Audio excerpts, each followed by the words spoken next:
our attachment to all things old school remains as strong as ever. So let's take flight to a 2D land of sky islands, mystery and pirates in Owlboy.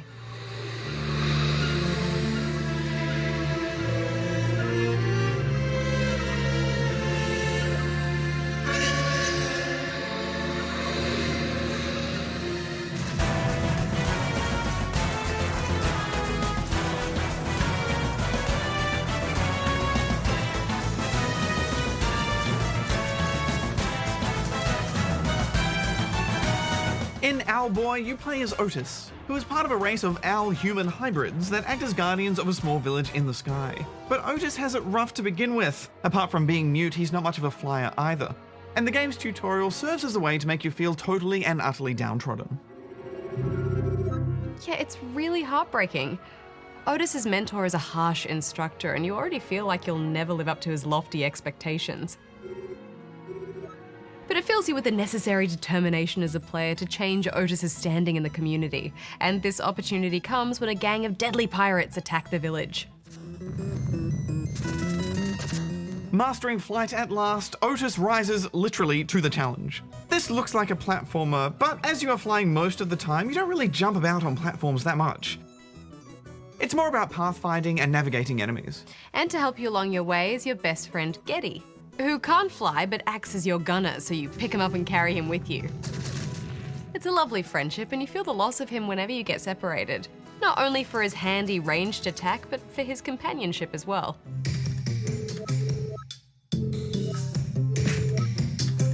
After discovering the pirates' nefarious plans for your village and other sky civilizations, Otus and Getty take it upon themselves to seek out the mysteries of the ancient Owl Temple for answers. This game has everything you're probably hoping for just from seeing their visual design. Charming dialogue, clever environmental puzzles, and secret areas with hidden treasures to discover. The puzzling is great, isn't it? You know, just enough to keep you stumped for a few minutes, but not too much that you're ever getting frustrated and contemplating stepping away. In fact, Owlboy completely nails nostalgic gameplay without ever feeling dated in design. Yeah, that's it, isn't it? And it's paced so well. Your drip-fed mechanics at the right speed so that you're constantly building skills while occasionally being handicapped. You can't fly through waterfalls, for example, and sometimes you're left to fend without your gunner for some sections. So it never stagnates. Yeah, there is this one stealth section where you enter this cave of evil blind gnomes who would attack you if you try to fly. I thought that was a clever way to force you to navigate a tricky area without resorting to flying. Yeah, it was a cool idea, but I thought that was the only section where the controls kind of failed me a little bit.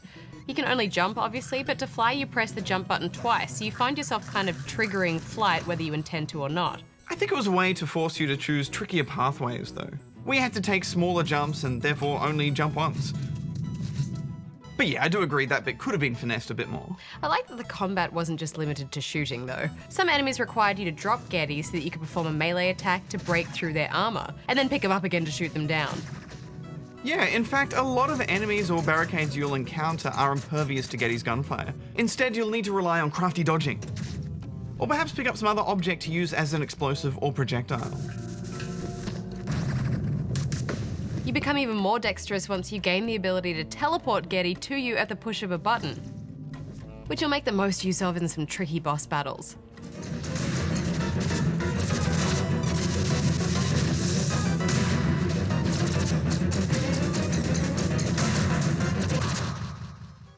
Yeah, that can be quite tough, but it does play into those old school boss battles that really does complete this whole experience.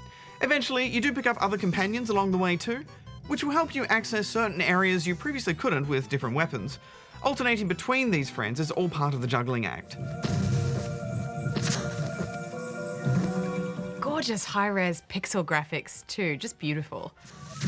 The environments and landscapes are so detailed and well designed.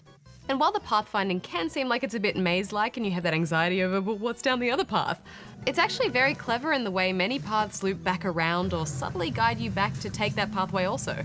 It's a pleasure to control too. With the exception of that stealth section we mentioned, you'll never fight with the controls or feel frustrated by movement. You need to be dexterous for sure, but it's so well crafted overall. Final thoughts, Hex?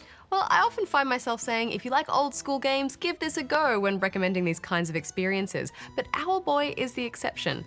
Anyone will get a kick out of this, whether you're fond of retro games or not. And the story is so lovely. I'm giving it 4.5 out of 5. When I think of this game, Hex, charming is the word that comes to mind, but it's also clever and challenging and entertaining. It calls back to the developers' inspirations of Nintendo greats like Mario and Kid Icarus, but completely stands on its own as something quite original. So I'm giving this 4.5 out of 5 as well.